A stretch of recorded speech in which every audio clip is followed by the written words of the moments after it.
Congress ಪಾಳ್ಯದಲ್ಲಿ K N Rajanna ಅವರು ಸಂಪುಟದಿಂದ ವಜಾ ಆದ ಬಳಿಕ ಮೋಸ್ಟ್ಲಿ ಈ ಡಿಸಿಎಂ ಡಿಕೆ ಶಿವಕುಮಾರ್ ಅವರು ಪಾಳ್ಯದಲ್ಲಿ ಗುರುತಿಸಿಕೊಂಡವರು ಅದೆಷ್ಟು ಜನ ಸಂತಸಗೊಂಡಿದ್ರೋ ಗೊತ್ತಿಲ್ಲ.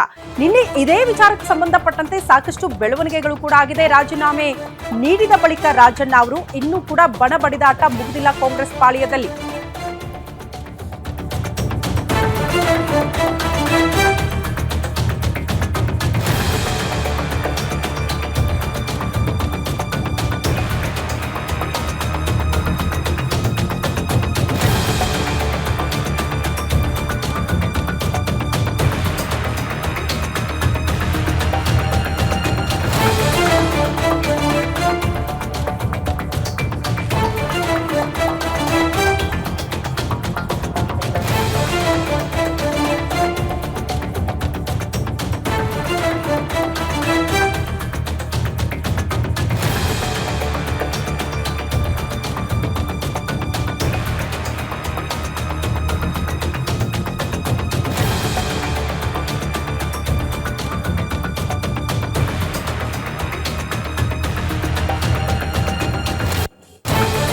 ರಾಜಣ್ಣ ಡಿಕೆ ಶಿವಕುಮಾರ್ ಬಣದ ನಡುವೆ ಅತಿದೊಡ್ಡ ಫೈಟ್. ಅಪೆಕ್ಸ್ ಬ್ಯಾಂಕ್ ಅಧ್ಯಕ್ಷ ಸ್ಥಾನಕ್ಕಾಗಿ ಎರಡೂ ಬಣಗಳ ನಡುವೆ ಫೈಟ್ ಆಗ್ತಾ ಇದೆ. ಅಪೆಕ್ಸ್ ಬ್ಯಾಂಕ್ ಅಧ್ಯಕ್ಷರ ಪದಚ್ಯುತಿಗೆ ಅಸಹಮತ ತೋರಿದ್ದಾರಂತೆ ರಾಜಣ್ಣ.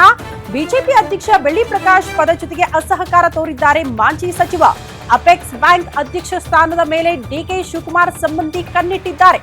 ಅಧ್ಯಕ್ಷ ಸ್ಥಾನಕ್ಕೆ ಬೇಡಿಕೆ ಇಟ್ಟಿದ್ದಾರೆ ಡಿಕೆ ಸಂಬಂಧಿ ಆಗಿರುವಂತಹ ಎಂಎಲ್ಸಿ ರವಿ. ಇದರ ನಡುವೆ ಡಿಕೆ ಸಂಬಂಧಿಗೆ ಅಧ್ಯಕ್ಷ ಸ್ಥಾನ ಸಿಗದಂತೆ ರಾಜಣ್ಣ ಅವರು ಲಾಬಿ ಮಾಡ್ತಿದ್ದಾರಂತೆ. ರವಿಗೆ ಅಧ್ಯಕ್ಷ ಸ್ಥಾನ ತಪ್ಪಿಸಲೇಬೇಕು ಅಂತ ಬಿಜೆಪಿಯ ಬೆಳ್ಳಿ ಪ್ರಕಾಶ್ ಅವರಿಗೆ ಮಣೆ ಹಾಕುವಂತಹ ಪ್ರಯತ್ನಗಳಾಗ್ತಾ ಇದೆಯಾ? ಈ ರೀತಿಯ ಪ್ರಶ್ನೆಗಳು ರಾಜಕೀಯ ವಲಯದಲ್ಲಿ ದೊಡ್ಡ ಮಟ್ಟದಲ್ಲಿ ಚರ್ಚೆ ಆಗ್ತಾ ಇದೆ.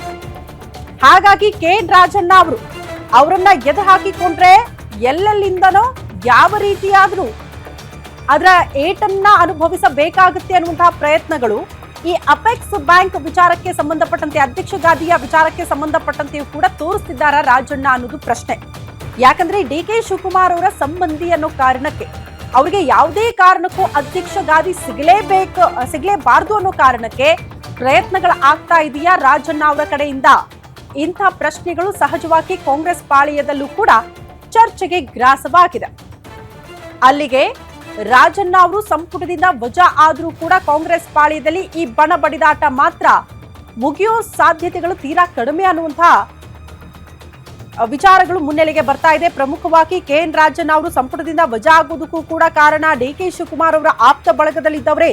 ರಾಹುಲ್ ಗಾಂಧಿ ಅವರಿಗೆ ಅವರು ವಿಡಿಯೋ ತೋರಿಸಿದ್ರು, ಇದನ್ನ ಟಾರ್ಗೆಟ್ ಮಾಡಿದ್ರು, ಇದೇ ವಿಚಾರಗಳನ್ನ ಮುನ್ನೆಲೆಗೆ ತಂದ್ರು. ಹಾಗಾಗಿ ಅವ್ರನ್ನ ಸಂಪುಟದಿಂದ ವಜಾ ಮಾಡಲಾಯಿತು. ಇದರ ಹಿಂದೆ ಡಿಸಿಎಂ ಡಿಕೆ ಶಿವಕುಮಾರ್ ಅವರ ಬಣದವರೇ ಇದ್ದಾರೆ ಅನ್ನುವಂತ ಮಾತುಗಳೆಲ್ಲ ಕೇಳೋದು ಸಿಕ್ತಲ್ಲ.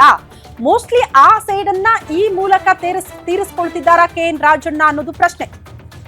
ಹಾಗಾಗಿ ಇದೇ ವಿಚಾರಕ್ಕೆ ಸಂಬಂಧಪಟ್ಟಂತೆ ಇನ್ನ ಯಾವ ಆಯಾಮ ಪಡೆದುಕೊಳ್ಳುತ್ತೋ ಈ ಬಣ ಬಡಿದಾಟ ಕಾಂಗ್ರೆಸ್ ಪಾಳ್ಯದಲ್ಲಿ ಗೊತ್ತಿಲ್ಲ. ಒಟ್ನಲ್ಲಿ ಕೆಎನ್ ರಾಜಣ್ಣ ಅವರ ನಡೆ ಅಂತೂ ಸದ್ಯಕ್ಕಂತೂ ನಿಗೂಢವಾಗಿ ನೋಡೋದಕ್ಕೆ ಸಿಗ್ತಾ ಇದೆ.